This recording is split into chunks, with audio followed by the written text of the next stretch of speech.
Hey everyone, and welcome. So if you're looking to add a plant to your home that is just a total showstopper, something dramatic, something structural, you are in the right place. Today, we're doing a complete deep dive into the Sago Palm. And trust me, this plant is so much more than meets the eye.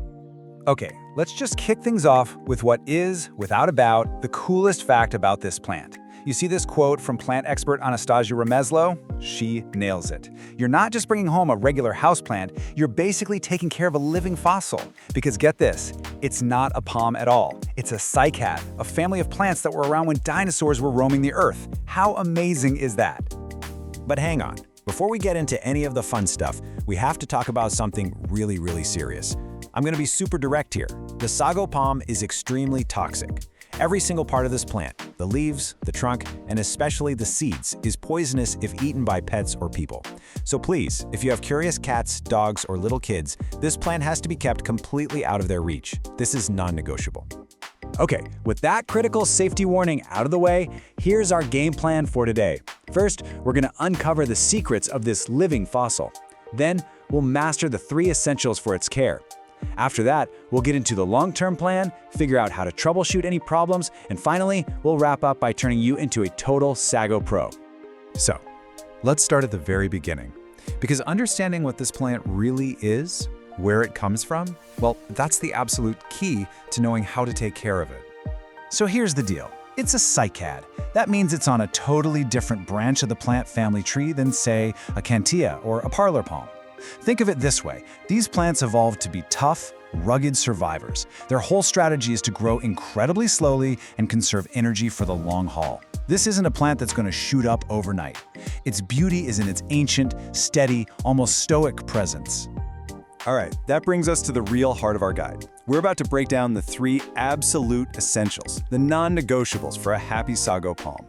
I promise you, if you get these 3 things right, you are 90% of the way to success. So what does this prehistoric plant actually ask of you? Well, it's probably simpler than you think, but, and this is a big but, the details really matter. First up, light. Your sago is craving at least 4 to 6 hours of bright but indirect sunlight every single day. So think about a spot near an east-facing window where it can get that gentle morning sun, or maybe pulled back a little from a south or west-facing window so it's not getting scorched by that intense afternoon heat. If you stick it in a dark corner, it'll start to stretch out looking all sparse and leggy, and it'll lose that beautiful, compact form. Next up is water. And please, listen closely because this is the #1 way people accidentally kill their sagos: overwatering. These plants are built for drought. Their roots absolutely cannot stand to be sitting in wet soil. It leads to root rot and fast. So your new mantra is less is more. Use the soak and dry method. When you do water, drench the soil completely until water runs out the bottom. But then do not even think about watering it again until the top 2 or 3 inches of soil are completely bone dry to the touch. Seriously. And all that talk about overwatering leads us right here, to the soil. To avoid that dreaded root rot, you need fantastic drainage. A pre-made cactus or succulent mix is a great choice, or you can whip up your own. This little recipe shows you exactly what it needs. The sand or perlite creates air pockets for water to drain through, while the soil and peat give the roots something to hold on to. It's the perfect balance. Okay, you've totally got the weekly basics down. Now it's time to level up and talk about the long-term care plan. These are the things you'll only do once or twice a year, but they're absolutely key to keeping your sago happy for decades. And I do mean decades. When it comes to fertilizing and repotting, the motto is slow and steady. You only want to feed it during the spring and summer when it's actively growing. Then lay off completely in the fall and winter. And don't be in any hurry to repot. Sago palms actually like being a little bit snug and root-bound in their pots. You'll only need to move it to a new home every 2 to 3 years, and when you do, only go up 1 or 2 inches in pot diameter. That's it. And if you were wondering just how slow growing really is, well, this number says it all. In a good year, a healthy, happy indoor sago might give you just one, new set of leaves. That's it. It's such a powerful reminder to be patient with this plant. It operates on a different timescale, a geologic timescale. Okay, but what happens when your sago just isn't looking so hot? What if something goes wrong? First of all, don't panic.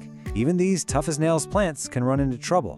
Let's walk through the common culprits so you can play plant detective. Think of this as your quick reference cheat sheet. Seeing some yellow leaves, your first suspect should always be overwatering. check your soil moisture. If the actual trunk feels soft and squishy down by the soil line, that's a really bad sign of advanced root rot. Brown, crispy tips on the leaves, that usually points to underwatering or super dry air. And if you see little ground bumps you can scrape off with a fingernail, you've probably got a pest called scale. All right, you've learned the history, the essentials, and how to handle emergencies.